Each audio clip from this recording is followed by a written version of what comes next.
BTR আৰু BTCৰ বাবে আজিৰ দিনটো এটা গৌৰৱময় দিন। আমাৰ BTC সচিবালয় নিৰ্মাণ হোৱাৰ পিছত EM আৰু MCLA সকলৰ কোৱাৰ্টাৰ নিৰ্মাণ নোহোৱাৰ বাবে বিভিন্ন EM MCLA সকল ভাড়াঘৰত থাকিছিলে, জনতাই লগ পোৱাত অসুবিধা হৈছিলে আৰু তেওঁলোকৰ নিজৰ মাজত সমন্বয়ৰো অভাৱ হৈছিলে। বহুজনৰ কোকৰাঝাৰত ঘৰো নাছিলে, ওদালগুৰি মাজবাট তামোলপুৰৰ পৰা অহা যোৱা কৰিছিলে। আজি আমাৰ এটা বহুদিনীয়া অভাৱ পূৰণ হ'ল। 20টা EMৰ কোৱাৰ্টাৰ হ'ল, 30টা MCLA কোৱাৰ্টাৰ হ'ল আৰু ভৱিষ্যতেও ইয়াক আৰু যদি প্ৰয়োজন হয় ইয়াক সম্প্ৰসাৰণ কৰাৰো ব্যৱস্থা ৰাখি থোৱা গৈছে। ৰাজ্য চৰকাৰে 100 কোটি টকা এই প্ৰকল্পৰ বাবে অনুমোদন দিছিলে। কিছু বছৰ আগতে BTR মুখ্য কাৰ্যবাহী সদস্য প্ৰমোদ বড়ো, UG ব্ৰহ্ম ডাঙৰীয়া আৰু মই ইয়াৰ আধাৰশিলা কৰিছিলোঁ আৰু এই অনুষ্ঠানকেইটা আধাৰশিলা কৰাৰ পিছত উদ্বোধন কৰাৰো আজি আমাৰ সৌভাগ্য হ'ল। মই বড়োলেণ্ডবাসী ৰাইজক আজিৰ দিনটোত অভিনন্দন জনাইছোঁ। আজিৰ পৰা কিছু বছৰ আগতে এই অঞ্চলত অহাৰ কাৰণে সকলোৱে ভয় খাইছিলে, কিন্তু আজি ইয়াতে কোকৰাঝাৰৰ VVIP চাওক, ইয়াতে কোকৰাঝাৰৰ বা BTRৰ EM MCLA সকল থাকিব। অলপ আগলৈ গৈ কোকৰাঝাৰ বিশ্ববিদ্যালয়ৰ স্থায়ী কেম্পাছ নিৰ্মাণৰ কামো লাহে লাহে আমি আৰম্ভ কৰিম আৰু মই ভাবোঁ যে কোকৰাঝাৰ বা BTRৰ আটাইবোৰ অঞ্চলে বিকাশৰ গতিৰ লগে লগে ধুনীয়া হৈ গৈ আছে আৰু গৈ থাকিব। স্যার, আপনার কার্যকালত আপনার একটা ধনাত্মক পরিবর্তন পাইছে, অনাগত সমস্যা অসমক লৈ আপনার কি আছে? চাওক, আমি অসমত যোৱা 3.5 বছৰত এটা নতুন পৰিৱেশ নিৰ্মাণ কৰাত সক্ষম হ'লোঁ, যিটো আগত কোনেও কল্পনা কৰা নাছিল। এতিয়া যিখিনি আমি কাম কৰিলোঁ, BTRতে হওক, অসম চৰকাৰতে হওক, এই কামখিনিক যদি আৰু কেইটামান বছৰ এই ধৰণে লৈ যাব পৰা যায়, তেতিয়াহ'লে আমাৰ অসমখন ভাৰতৰ ভিতৰতে এখন শ্ৰেষ্ঠ ৰাজ্য হ'ব। শৈক্ষিক কাঠামো বনিছে, কলেজ বনিছে, কিন্তু কলেজ এখন হোৱাৰ লগে লগে তাক প্ৰকৃত মহাবিদ্যালয়লৈ ৰূপান্তৰ কৰিবৰ বাবে আৰু 5টা বছৰ লাগে। মেডিকেল কলেজ হৈছে, তাক গ্ৰ' কৰোঁতে আৰু 5 বছৰ লাগে।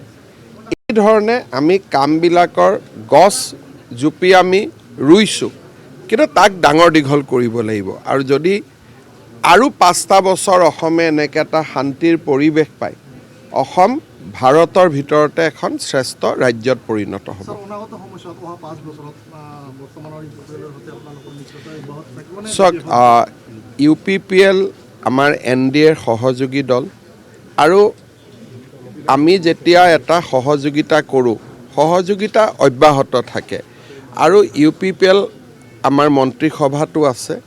খালি BTC বা BTRৰ নিৰ্বাচনটো আমি কেনেকৈ খেলোঁ সেই বিষয়ে প্ৰমোদ বড়ো আৰু দিলীপ শইকীয়া ডাঙৰীয়াই আলোচনা কৰিব, কিন্তু NDAত UPPL আছে আৰু NDA হিচাপতে আমি বন্ধুত্বপূৰ্ণভাৱে আমি কাম আগতেও চলাই আহিছোঁ আৰু এনেকৈ চলি থাকিব। Sir, you are participating in the 5th anniversary of Bodo Peace Accord. So how do you see that?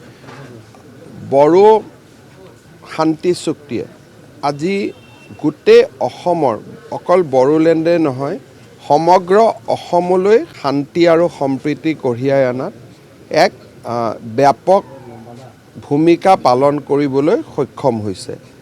আজি আপোনালোকে মনত ভাবি চাওক যে 17 ফেব্ৰুৱাৰী তাৰিখে অসম বিধানসভাৰ অধিৱেশন কোকৰাঝাৰত অনুষ্ঠিত হ'ব, যিটো সময়ত অসমক বিভাজনৰ কাৰণে আন্দোলন কৰা হৈছিল। অসমৰ একতাৰ মূল প্ৰতীক বিধানসভাখনেই কোকৰাঝাৰত হ'ব আৰু যদি বিধানসভাখনলৈকে চায়, তেতিয়াহ'লে তাত দেখিব যে য'ত এসময়ত অসমীয়া ভাষা তাত অকল একমাত্ৰ ভাষা আছিল, আজি তাত বড়ো ভাষা আৰু বড়ো কলা সংস্কৃতিয়ে গৌৰৱময় স্থান দখল কৰিছে। এসময়ত অসম বিভাজনৰ কথা কোৱা হৈছিলে, কিন্তু আজি অসম একতা থকাৰ লগে লগে বড়োলেণ্ড অঞ্চলত ভাবিব নোৱাৰা উন্নয়ন।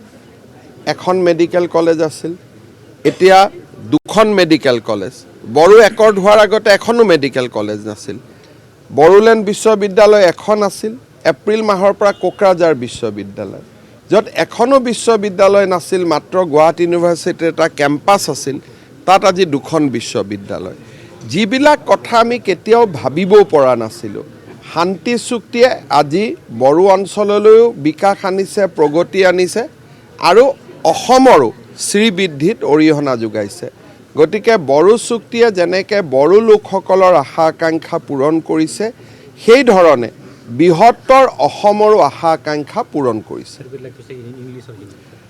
Historic Bodo Accord is a milestone in the development of Assam. The Bodo agitation was started with demand for dividing Assam. But on 17 February, Assam Assembly will have its session in Kokrajhar, the capital city of BTR, which symbolize the unity of Assam. But at the same time, if you look towards Assam Assembly, earlier Assam Assembly was primarily known for Assamese language.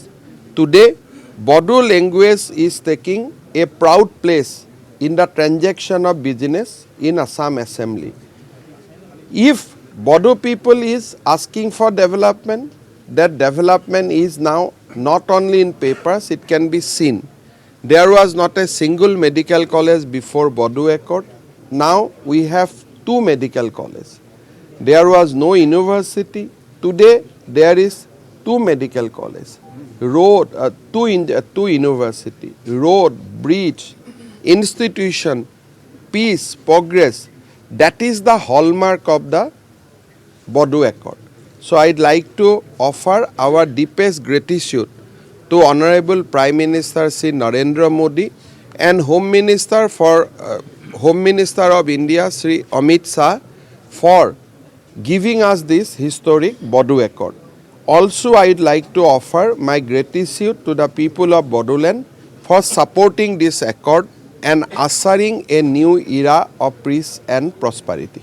অভূতপূৰ্ব জনপ্ৰিয়তা লাভ কৰিছে চাওক মই ভাবোঁ যে এইবাৰ advantage Assam 2.0 যিখন আমি কৰিম সি অসমলৈ বিনিয়োগো আনিব আৰু ইনফ্ৰাষ্ট্ৰাকচাৰো আনিব আৰু এখন নতুন অসম নিৰ্মাণৰ কাম আৰম্ভ হ'ব